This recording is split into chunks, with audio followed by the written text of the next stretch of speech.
India big news 7 सिर्फ सच के साथ। भोपाल के निशातपुरा थाना क्षेत्र में 94,000 की ऑनलाइन ठगी का मामला। आरोपी ने लिंक भेजकर करी ठगी। शहर में फर्जी लिंक द्वारा की जा रही साइबर ठगी अब लोगों के लिए सिरदर्द बनती जा रही है। ऐसा ही एक मामला निशातपुरा थाना क्षेत्र में आया है। जालसाजों द्वारा फर्जी लिंक भेजकर लोगों को धोखाधड़ी का शिकार बनाया जा रहा है। जालसाज ने खुद को फरियादी का रिश्तेदार बताया है। अकाउंट में पैसे ट्रांसफर करने के नाम पर जालसाज ने फरियादी को झांसे में लेकर रकम निकाल ली। थाना तिलैया क्षेत्र अंतर्गत शीतल दास की बगिया और वर्धमान पार्क के बीच एक महिला की लाश मिलने से सनसनी फैल गई। मामला सुबह मंगलवार का है, जब गोताखोर आरिफ शेख को तालाब के सर्चिंग के दौरान तालाब किनारे एक लेडीज हैंडबैग और पास ही चप्पल मिली। बैग में कुछ दस्तावेज और मोबाइल फोन रखा था। गोताखोर ने जब तालाब में सर्चिंग की तो एक युवती की लाश तैरती मिली, जिसके बाद गोताखोर आरिफ ने तत्काल उस महिला की लाश को बाहर निकाला। शीतल दास की बगिया में एक युवती की बॉडी मिली है। हाँ। क्या इसमें निकल के आया कौन है, क्या शिनाख्त? अभी सुबह आज करीबन 12 बजे के लगभग सूचना प्राप्त हुई थी कि वर्धमान पार्क और शीतलदास की बगिया के बीच में स्थित बड़े तालाब के किनारे एक बैग रखा हुआ है और वहीं पर एक चप्पल रखी हुई है, एक जोड़ी। बैग लेडीज था। उस आधार पर तालाब में नगर निगम के गोताखोरों के माध्यम से सर्च कराया गया तो वहां पर जो नगर निगम का वाटर पंप हाउस बना है, वहां पर तालाब में तैरते हुए एक नवयुवती की डेड बॉडी, एक शव को जो है वो रिकवर किया गया। बैग को भी देखा गया तो बैग के अंदर एक बुर्का रखा हुआ था। इसके अतिरिक्त उसमें कुछ डॉक्यूमेंट्स थे। उस आधार पर जो है वो महिला की शिनाख्त के लिए सोशल मीडिया के माध्यम से जो है वो प्रसारण कराया गया एवं अन्य लोगों को भी बताया गया। जो प्राइमा फेसी उक्त नवयुवती की शिनाख्त नोरीन पिता स्वर्गीय रहीम खान के रूप में हुई है। जो पहले एड्रेस था उसका, उसमें नूर महल रोड लिखा हुआ था, लेकिन वर्तमान में अभी पता चला है कि वो मदर इंडिया कॉलोनी में रह रही थी।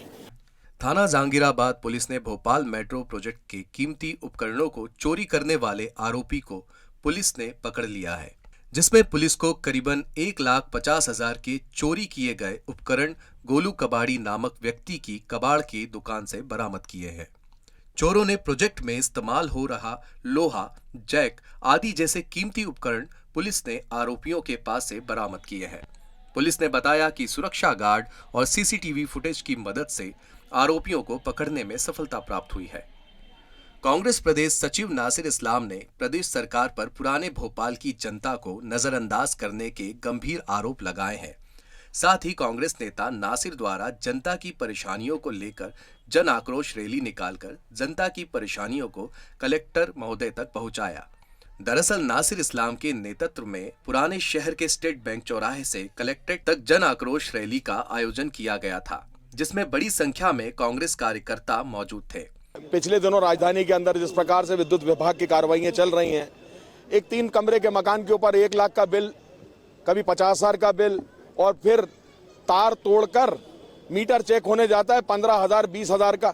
ये क्या टारगेट देकर आप एईओ से और जेईओ से लुटवा रहे हैं शहर को? ये कौन सा तरीका है? और जब भोपाल के लोग हिंदुस्तान की सबसे महंगी बिजली के दरों में बिजली के दर हैं, सबसे महंगी बिजली जलाते हैं, उसके बाद ये नाइंसाफी और इस तरह की ये चीजें हो रही हैं, इसके खिलाफ हम कलेक्टर महोदय को। दूसरी चीज, भोपाल नगर निगम द्वारा जिस प्रकार से राजस्व की वसूली करने के नाम पर जो प्रॉपर्टी टैक्स के बिल जो अभी लागू किए गए या भेजे गए लोगों को घर, 3 कमरे का मकान है, 3 लाख का टैक्स, पूर्व बकाया राशि।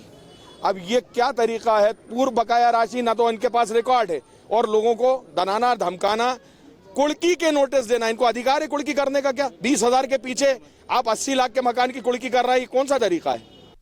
संविदा बिजली कर्मचारी भी अब 3 सूत्रीय मांगों को लेकर 21 तारीख से अनिश्चितकालीन हड़ताल पर जाएंगे। सरकार के खिलाफ हड़ताल आंदोलन हर विभाग में देखने को मिल रहा है।